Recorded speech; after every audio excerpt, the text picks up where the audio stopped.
शाळा फुटाळा या शाळेतील माझ्या विद्यार्थी मित्रांनो, आज आपल्याला संविधान समजून घ्यायचं आहे। रोज आपल्या प्रेयर मध्ये जी काही आपण संविधानाची प्रस्ताविका म्हणतो त्याला सरनामा म्हणतात। ते नेमकं काय आहे तर ती प्रस्तावना आहे राज्यघटनेची, ज्याला आपण संविधान म्हणतो त्या संविधानाची ती प्रस्तावना आहे।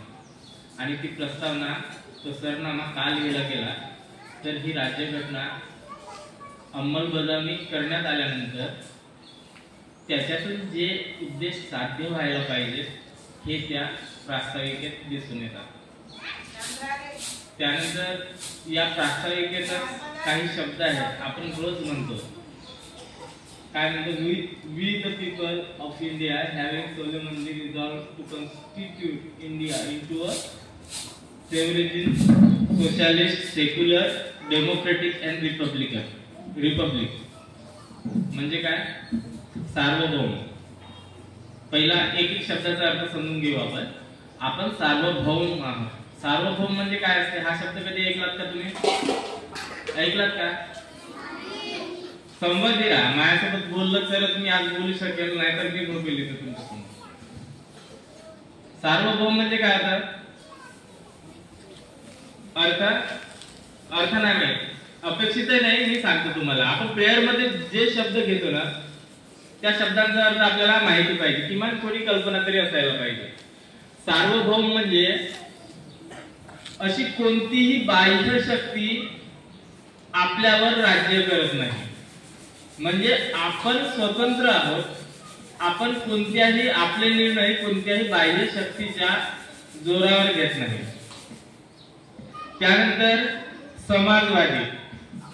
समाजवादी आणि धर्मनिरपेक्ष हे दोन शब्द 72व्या घटना दुरुस्तीने यामध्ये समाविष्ट करण्यात आले। त्यात खूप मोठा वाद सुद्धा झालेला होता, कारण राज्यघटनेतील कलम दुरुस्तीसाठी एक विशिष्ट पद्धती राज्यघटनेतच लिहिलेली आहे, पण सरनाम्यात दुरुस्ती करायची पद्धती राज्यघटनेत लिहिलेली नाहीये। त्या अर्थी आपल्या घटना समितीला म्हणजे आपल्या संसदेला सरनाम्यात दुरुस्ती करण्याचा अधिकार नाही असं एका पक्षाचं म्हणणं होतं। हा वाद जेव्हा न्यायालयात गेला तेव्हा, आणि काही पक्षाचं म्हणणं असं होतं की आपण राज्यघटना बदलतच नाही आहोत किंवा राज्यघटनेत आपण दुरुस्ती करत नाही आहोत, फक्त प्रस्तावनेत दुरुस्ती करतात आणि ही प्रस्तावना राज्यघटनेचा मूळ भाग नाही, त्यामुळे त्यात दुरुस्ती करणे शक्य आहे। शेवटी दोन शब्द त्यामध्ये समाविष्ट करण्यात आले।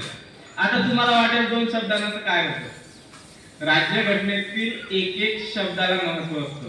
आपण पिक्चर मध्ये वगैरे बघताना तुम्ही न्यायालय वगैरे तिथे एक शब्द जरी बदलला तरी त्या गुन्ह्याचा अर्थ बदलला जातो। ती तर दंडविधान संहिता म्हणजे कुणाला कोणत्या गुन्ह्याला कोणती शिक्षा असावी असा, परंतु राज्यघटनेतील एका शब्दाने खूप मोठा संवर्ग एका अधिकारापासून वंचित राहू शकतो, त्यामुळे त्यातील एका शब्दाला फार महत्व आहे। आता समाजवाद म्हणजे काय असावं हा शब्द माहिती आहे का? समाज माहिती आहे तुम्हाला? समाज माहिती आहे का? समाज म्हणजे एक जाती किंवा एक गाव असा त्याचा अर्थ नाहीये। समाज म्हणजे एका विशिष्ट भूखंडावर राहणारा विशिष्ट जनसमुदाय, त्याला समाज म्हणतात। मग समाजवाद हा काय आहे तर आधी आपण राजेशाही होती हे पाहिलं, म्हणजे राजा राज्य करायचा। त्यानंतर ब्रिटिशांकडून आपण शिकलो की लोकशाही कशी असते, म्हणजे राजा राज्य करणार नाही तर जनतेचं राज्य असावं। पण त्याच्या समोर जाऊन कार्ल मार्क्स यांनी समाजवाद काढला।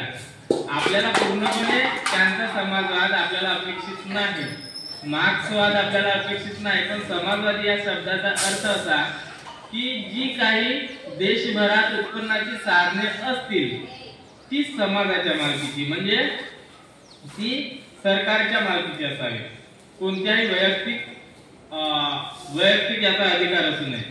मग आता आपल्या देशामध्ये भांडवलशाही आणि समाजवादी दोन्ही प्रणाली नांदत आहेत, ज्या प्रकारे म्हणजे मिश्र पद्धती आहे। असं का? कारण बघा काही विभाग असे आहेत, जसं आपल्या देशाचे सैनिक पोलीस यंत्रणा, काही विभाग असे आहेत ते जर त्यावर विशिष्ट एकाच व्यक्तीचा जर अधिकार राहिला तर आपला देश गुलामीत सुद्धा जाऊ शकते. त्यामुळे अशा विभागावर केवळ सरकारचंच नियंत्रण असावं. तर ज्या मुद्द्यांवर किंवा ज्या गोष्टींमुळे आपल्या देशाचा विकास होईल त्याला जास्त गती द्यायची असेल अशा मुद्द्याला आपण भांडवलशाही पद्धतीने राबवू शकतो, जेणेकरून आजच्या बाकीच्या प्रगत देशांसोबत हात मिळवून आपण चालू शकतो. तर समाजवादी हा शब्द त्याच्यातूनच होता की सगळ्या समाजाला एकत्रितपणे विकसित करण्याचं या राज्यघटनेतून ध्येय साध्य करता येईल. त्यानंतर होता धर्मनिरपेक्ष. धर्मनिरपेक्ष हा शब्द फार महत्वाचा होता भारतासाठी, कारण भारतामध्ये एकच धर्म राहत नाही. कोणी बहुसंख्य असेल, कोणी अल्पसंख्य असेल, पण भारतात खूप साऱ्या प्रकारचे